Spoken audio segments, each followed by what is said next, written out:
اعوذ باللہ من الشیطان الرجیم بسم اللہ الرحمن الرحیم الحمد للہ رب العالمین۔ تمام تعریفیں اللہ کے لیے ہیں جو تمام جہان والوں کا پالنے والا ہے۔ آئیے اس آیت کی تفسیر کی طرف چلتے ہیں۔ ہر طرح کی حمد اور تعریف کے لائق صرف اللہ تعالیٰ کی ذات ہے، کیونکہ اللہ تعالیٰ کمال کی تمام صفات کا جامع ہے۔ حمد کا معنی ہے کسی کی اختیاری خوبیوں کی بنا پر اس کی تعریف کرنا، اور شکر کی تعریف یہ ہے کہ کسی کے احسان کے مقابلے میں دل، زبان اور اعضاء سے اس کی تعظیم کرنا۔ اور چونکہ ہم اللہ عز و جل کی حمد عام طور پر اس کے احسانات کے پیش نظر کرتے ہیں، اس لیے ہماری یہ حمد شکر بھی ہوتی ہے۔ احادیث کے اندر اللہ تعالیٰ کی حمد و ثنا کے بہت سے فضائل بیان کیے گئے ہیں، جن میں سے چند یہ ہیں۔ حضرت انس بن مالک رضی اللہ تعالی عنہ سے روایت ہے کہ رسول کریم صلی اللہ علیہ وآلہ وسلم نے ارشاد فرمایا، اللہ تعالیٰ بندے کی اس بات سے خوش ہوتا ہے کہ وہ کچھ کھائے تو اللہ تعالیٰ کی حمد کرے، اور کچھ پیے تو اللہ تعالیٰ کی حمد کرے۔ حضرت جابر بن عبداللہ رضی اللہ تعالی عنہ سے روایت ہے کہ رسول اللہ صلی اللہ علیہ وآلہ وسلم نے ارشاد فرمایا، سب سے افضل ذکر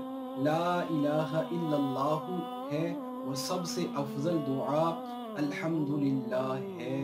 انس بن مالک رضی اللہ تعالی عنہ سے روایت ہے کہ رسول اللہ صلی اللہ علیہ وآلہ وسلم نے ارشاد فرمایا، جب اللہ تعالیٰ اپنے بندے پر کوئی نعمت نازل فرماتا ہے تو وہ اس نعمت کے ملنے پر الحمدللہ کہتا ہے، تو یہ حمد اللہ تعالیٰ کے نزدیک اس دی گئی نعمت سے زیادہ افضل ہے۔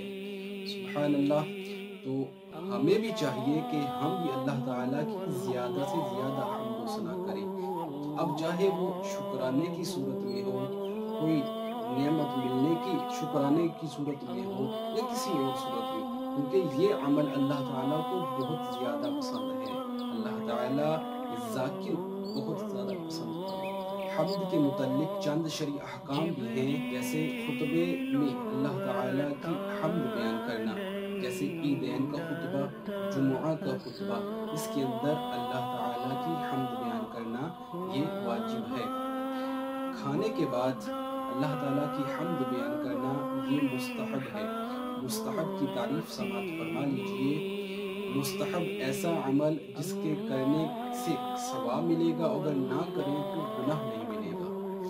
اور اس کے بعد چھینک آنے کے بعد اللہ تعالیٰ کی تعریف کرنا، جیسے الحمدللہ کہنا، یہ سنت ہے۔ اور حرام کام کرنے کے بعد اللہ تعالیٰ کی حمد کہنا یہ حرام ہے، اور بعض صورتوں میں کفر ہے۔ الحمدللہ، الحمد کے بعد للہ آتا ہے، اس کے معنی ہے اللہ کے لیے۔ اللہ رب تعالیٰ کا سب سے عظمت والا نام ہے، جو تمام صفتوں کا جامع صفتوں کا مالک ہے۔ مفسرین نے اس کے کئی معنی لکھے ہیں، جن میں سے ایک یہ ہے کہ عبادت کا مستحق، دوسرا یہ ہے کہ جس کی معرفت میں عقل حیران ہے، تیسرا یہ کہ جس کی بارگاہ میں سکون حاصل ہوتا ہے، چوتھا یہ کہ جب مصیبت کے وقت جس کی پناہ لی جائے۔ الحمدللہ رب العالمین، الحمدللہ کے بعد رب العالمین، رب العالمین تمام جہان والوں کا پالنے والا۔ رب کے معنی ہے سید، مالک، معبود، بتدریج مرتبہ کمال تک پہنچانے والا۔ اللہ تعالیٰ کے علاوہ ہر موجود چیز کو عالم کہتے ہیں، جس میں تمام تر مخلوقات شامل ہیں۔ اس کا مطلب یہ ہوا کہ اللہ تعالیٰ تمام جتنے بھی عالم ہیں، جتنا بھی اس میں مخلوقات ہیں، سب کو پالنے والا صرف اور صرف اللہ تعالیٰ ہے۔